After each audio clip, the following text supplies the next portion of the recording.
Maman, qu'est-ce que c'est que ça? Lorsque je suis rentrée de chez mes parents avec ma fille, nous avons été accueillis par des piles de sacs poubelles devant l'entrée. En nous approchant, j'ai réalisé que ces sacs contenaient mes filles et mes affaires, emballées négligemment comme s'il s'agissait d'une véritable poubelle.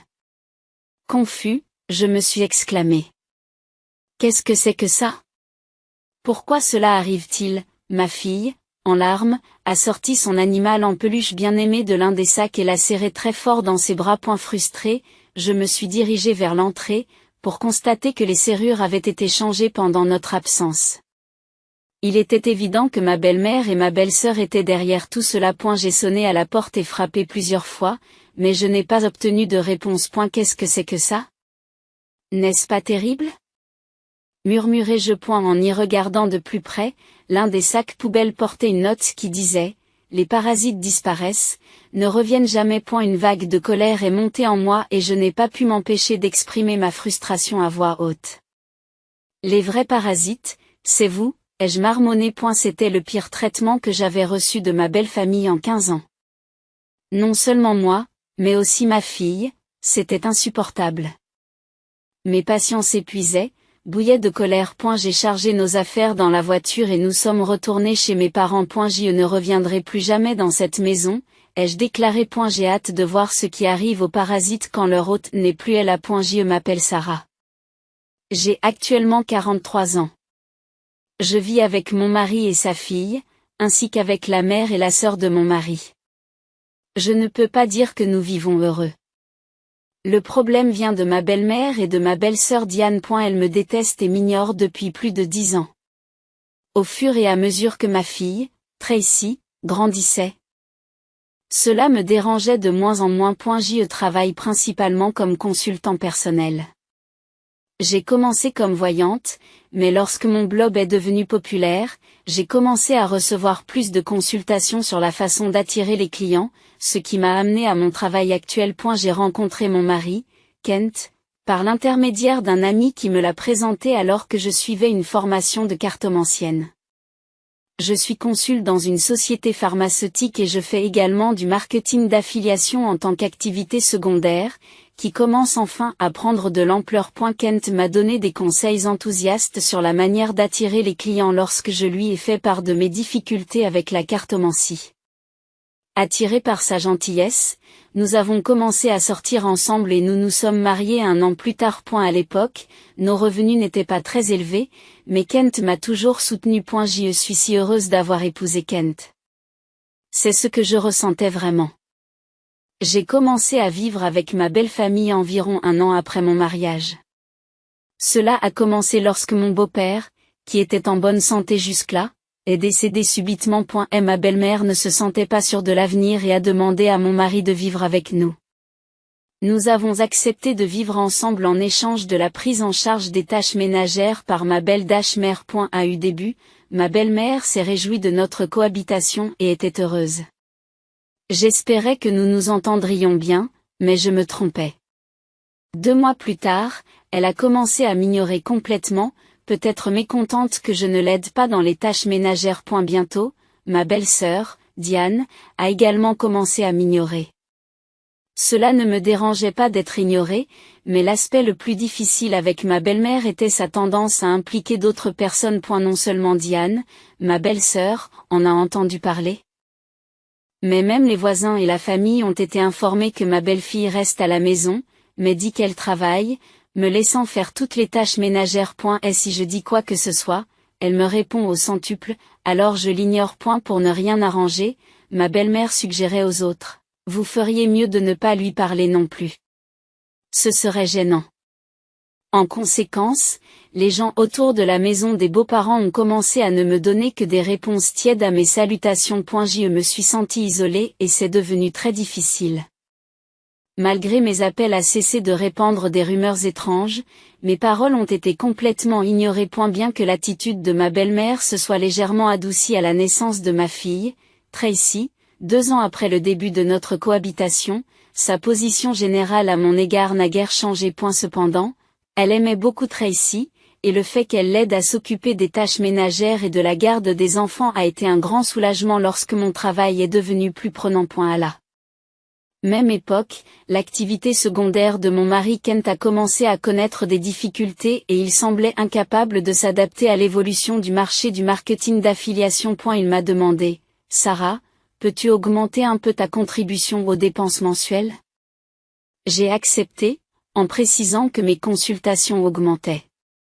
J'ai accepté en précisant que mes consultations augmentaient et que les nouvelles méthodes que je mettais en œuvre fonctionnaient bien. Malgré ma volonté de collaborer à la recherche de moyens d'augmenter ses ventes, Kent a insisté pour s'en occuper seul, en disant « Je pense que je vais essayer tout seul. » Je suis vraiment désolée. Dès le début de notre mariage, nous avions convenu que Kent gérerait les finances du ménage. Au début, mes revenus étaient faibles et il m'a permis de contribuer davantage lorsque mon chiffre d'affaires a augmenté. J'ai transféré de l'argent à Kent en fonction de mes revenus mensuels, et il a fourni un montant fixe pour les frais de subsistance et l'argent liquide. Au départ, je ne pouvais verser que $100, mais je pouvais maintenant transférer jusqu'à $1000, mais pas tous les mois. Je pouvais verser davantage si je puisais dans mes économies. Je savais que Kent avait des difficultés avec son activité secondaire, mais sa fierté l'empêchait de me consulter. Il a commencé à passer plus de temps au CAF après le travail, rentrant à la maison de plus en plus tard. Lorsque Tracy avait environ 5 ans, Diane s'est mariée et a déménagé. Comme elle vivait à proximité, elle amenait souvent son fils Ricky chez nous pendant la journée. Lorsque Ricky a eu 1 an, Diane a exprimé son intention de commencer un travail à temps partiel. Ma belle-mère a proposé avec plaisir de s'occuper de lui jusqu'au soir. Diane était reconnaissante et a dit « Merci. Je suis très heureuse. » Cependant, lorsque ma belle-mère a commencé à s'occuper de Ricky à la maison, elle s'est prise d'affection pour son petit-fils et a commencé à se montrer froide envers Tracy. Lorsqu'elle se disputait, ma belle-mère grondait Tracy, la comparant défavorablement à Ricky. À eu fil du temps, Tracy a commencé à jouer près de moi et à détester le comportement de ma belle-mère. J'ai pris la parole et j'ai dit, « Parle à ta mère. » Tracy et Ricky sont tous deux ses petits-enfants. Elle devrait les traiter de la même façon. Tracy est déjà une grande sœur à l'école primaire. Cependant, ma belle-mère a changé d'avis et s'est approchée de moi en disant « Les choses sont difficiles dans l'entreprise en ce moment. Nous risquons de ne pas avoir de primes, alors pourriez-vous contribuer un peu plus, malgré les difficultés ?» Mon blog a réussi à attirer des clients et j'ai commencé à recevoir plus de consultations en tant que consultante, gagnant bien plus que ce que je gagnais en tant que diseuse de bonne aventure. Lorsque Kent a demandé un soutien financier supplémentaire, j'ai répondu « Je contribue déjà à hauteur de $2000 par mois. » N'est-ce pas suffisant? Oui, je suis gênée de le dire, mais mon salaire a baissé et mon activité secondaire ne marche pas très bien. Et ne faites pas de cachotterie. Nous sommes un couple. Nous devrions nous soutenir mutuellement dans les moments difficiles. J'ai vraiment honte. Je vous remercie. Par la suite, le montant de ma contribution a progressivement augmenté et j'ai fini par transférer $4000 par mois à Kent, sans pour autant vouloir blesser sa fierté. J'ai laissé Kent continuer à gérer les finances. Lorsque Tracy était en 6e année, Diane est revenue à la maison avec Ricky. Il semble que Diane ait divorcé à cause de son infidélité, mais je ne connais pas les détails. À cette époque, Tracy pouvait aider à la maison et les tâches ménagères ont donc été réparties entre les deux familles, ignorées par ma belle-mère et Diane, mais cela ne me dérangeait plus. Il est regrettable que je n'ai pas pu donner à Tracy sa propre chambre lorsqu'elle est entrée au collège, car le retour de Diane signifiait que nous n'avions plus de chambre. Un soir, alors que nous discutions du choix de l'école de tutorat que Tracy devrait fréquenter au collège, Diane a soudain déclaré « Et, le tutorat coûte cher. Pourquoi Tracy n'étudie-t-elle pas toute seule? Pourrais-tu arrêter de faire de tels commentaires? C'est moi qui paie les cours de soutien, alors ce que paie Sarah ne vous regarde pas. Impossible. Tu ne gagnes rien. Kent a dit qu'il vous soutenait. Tu n'es qu'une sangsue, n'est-ce pas? Ah! Tu l'as épousé parce qu'il a de l'argent, n'est-ce pas? Exactement. Kent m'a dit de ne pas dire du mal de Sarah, qui peut se transformer. Mais c'est tout simplement éhonté. Mon esprit était rempli de questions. Qu'est-ce que cela signifie? Qu'est-ce que Kent a dit à sa mère et aux autres? C'est Kent qui soutient financièrement cette maison. Il est temps de mettre fin au mode de vie de ce parasite. Je me sens mal pour Tracy, mais si nous payons ses cours particuliers, nous ne pourrons pas payer mes indemnités. Et ne pas pouvoir payer. Êtes-vous en train de dire que notre maison paie pour votre compensation, Diane? Kent a dit qu'il paierait. Tu devrais dépenser ton argent pour Ricky. J'ai commencé à comprendre la tromperie et j'ai senti ma colère monter. Mon mari avait toujours géré les finances du ménage et ma belle-mère s'était occupée des tâches ménagères et de la garde des enfants jusqu'à ce que Tracy grandisse. Je pensais donc qu'il savait que je contribuais également aux dépenses du ménage. Kent assume-t-il toutes les dépenses de cette maison, y compris vos frais de subsistance et l'indemnité que Diane est censée payer? Ne faites pas de bruit. C'est tout à fait naturel pour une famille. Vous êtes le seul étranger ici, sans lien de parenté, et pourtant vous agissez comme si vivre ici était votre droit. Cela me met vraiment en colère. Je contribue aussi à l'argent. Ne répondez pas. Ce que vous contribuez est à peine suffisant pour vos propres dépenses alimentaires. Vous n'avez presque pas de revenus, et pourtant vous êtes si arrogant. Je sentais mon corps trembler de colère. Je voyais Tracy sur le côté, comme si elle allait pleurer. Je savais que Kent avait beaucoup d'orgueil, mais je n'aurais jamais pensé que ce serait à ce point. Certes, au début, Kent payait les frais de subsistance et l'argent de poche de ma belle-mère et de Diane, mais j'avais commencé à contribuer aussi, et maintenant nous vivions de mes revenus. Il fallait que je parle à Kent comme il se doit. Vers minuit, Kent est rentré à la maison. Il était ivre et semblait joyeux. On peut parler? Je ne savais pas que tu ne recevais pas d'argent de ta mère ou de Diane. Elles ont dit que tu couvrais toutes les dépenses de cette maison. À ce propos. C'est ma faute. C'est une question de fierté en tant qu'homme, tu sais. Quand nous avons commencé à vivre ensemble, je payais pour tout. Ce n'était pas le bon moment pour dire que tu payais aussi, et devant la famille, laisse-moi être le fils aîné un peu s'il te plaît. Kent, d'un ton léger comme dans un sketch comique, joint les mains. C'est vrai. Je vais à Conan ce samedi.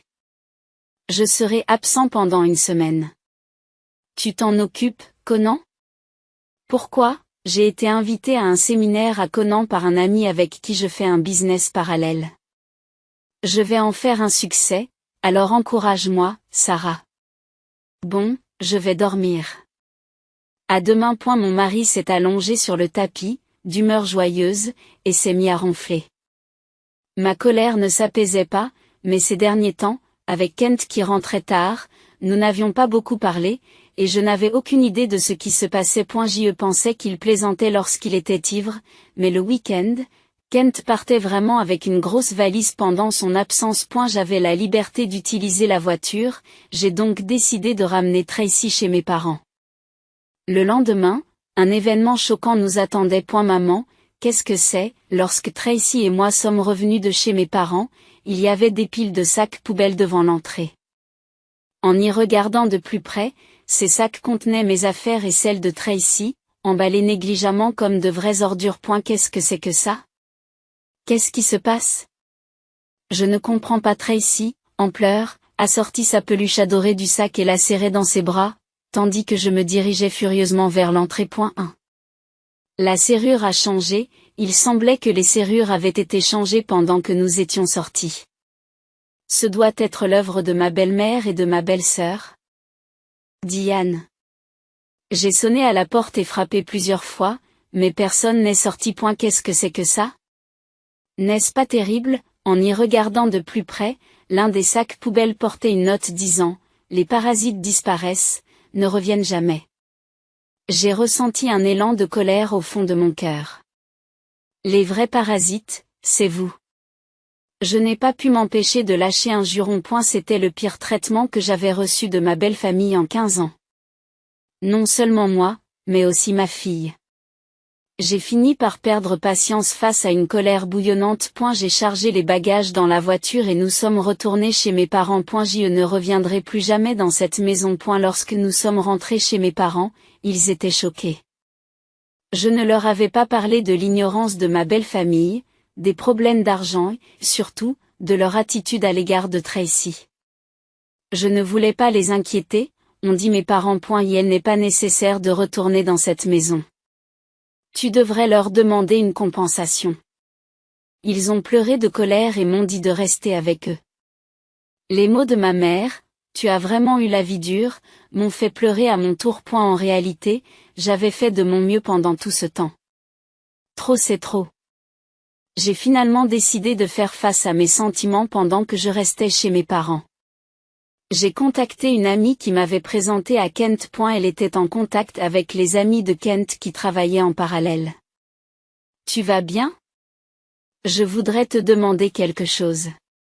Sais-tu si les amis de Kent sont actuellement à Conan? Ce fameux séminaire pour entrepreneurs, n'est-ce pas? J'ai été invitée mais je n'étais pas intéressée, alors j'ai décliné l'invitation. Kent n'y est pas allé, n'est-ce pas?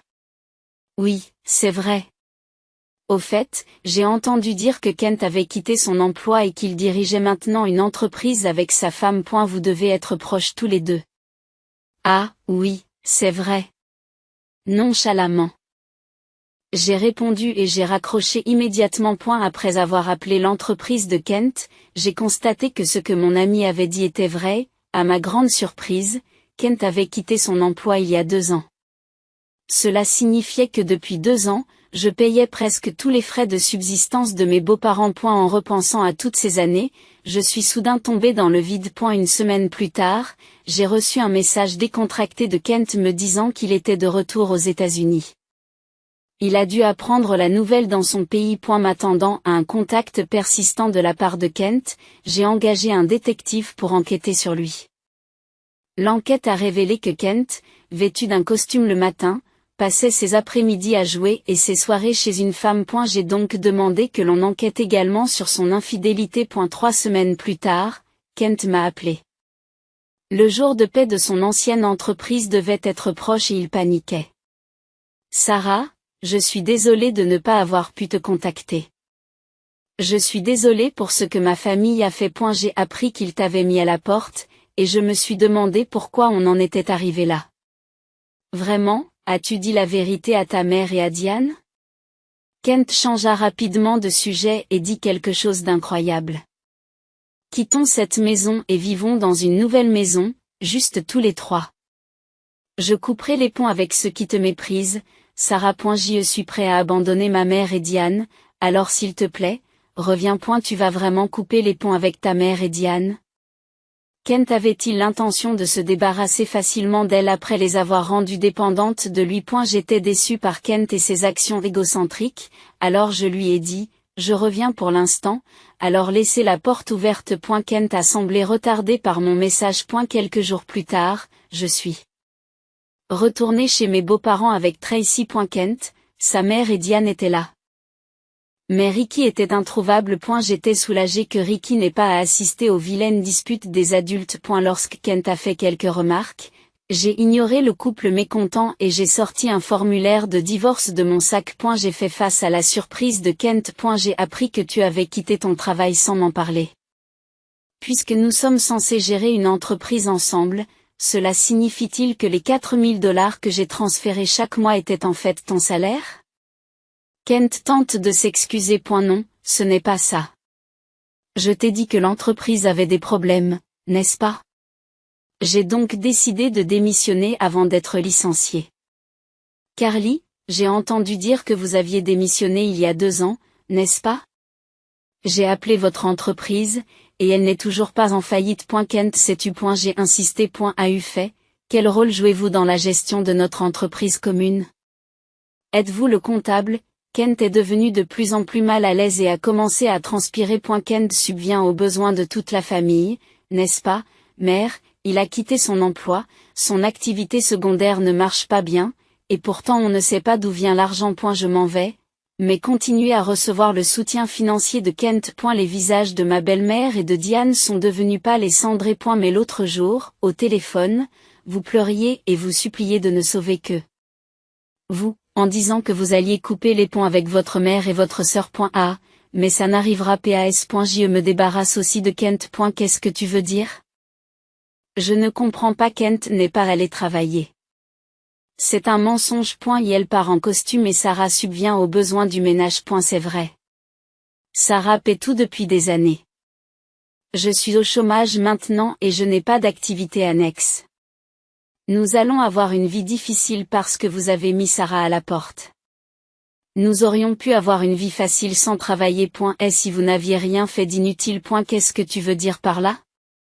Vous aviez l'intention de nous abandonner, n'est-ce pas? La réponse de Kent a déclenché la fureur de ma belle-mère et de Diane. Alors qu'elles causaient toutes les trois du grabuge, Tracy et moi avons commencé à agir. Je suis venu chercher des objets oubliés. J'ai pris le robot nettoyeur acheté au cours des 6 derniers mois, un micro-ondes coûteux vaporisé par ma belle-mère et l'appareil de beauté que Diane avait obtenu de Kent. Attendez, c'est à moi.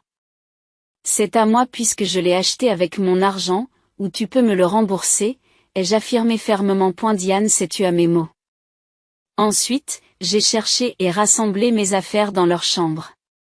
Les affaires qu'elles avaient sorties ne comprenaient pas mes sacs et accessoires de marque coûteux. Pourquoi prends-tu cela aussi?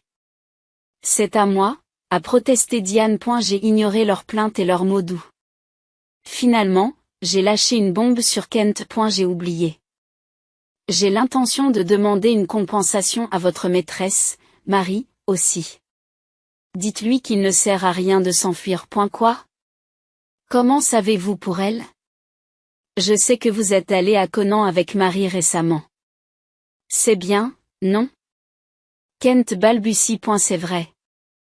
J'ai toutes les preuves de la liaison, alors on ne peut pas y échapper. Pas question. Vous me trompez et vous vous amusez depuis 2 ans, s'exclame Kent, incrédule. Je vais demander une compensation pour la liaison, une pension alimentaire pour Tracy, et oh! Tu payais secrètement la compensation de Diane aussi. Je vais également réclamer cette somme. Alors que je m'apprêtais à partir, ma belle-mère et Diane ont désespérément essayé de m'arrêter. J'ai eu tort, Sarah. Je suis désolée. Nous avons cru ce que Kent nous a dit. Nous ne pouvons pas vivre sans toi. Nous sommes prêtes à tout. Aidez-nous, s'il vous plaît. Je ne peux pas vous rembourser l'indemnité, plaide ma belle-mère en pleurant. Moi aussi, je suis désolée. Je m'excuse pour tout. Vous nous pardonnerez, n'est-ce pas? Ajoute Diane, la voix tremblante. Je n'ai pas pu m'empêcher de rire de leurs visages idiots. Ils ont enfin compris qui avait soutenu leur mode de vie, réalisant trop tard que leur soutien non lié au sang avait disparu. Ignorons ces gens, maman.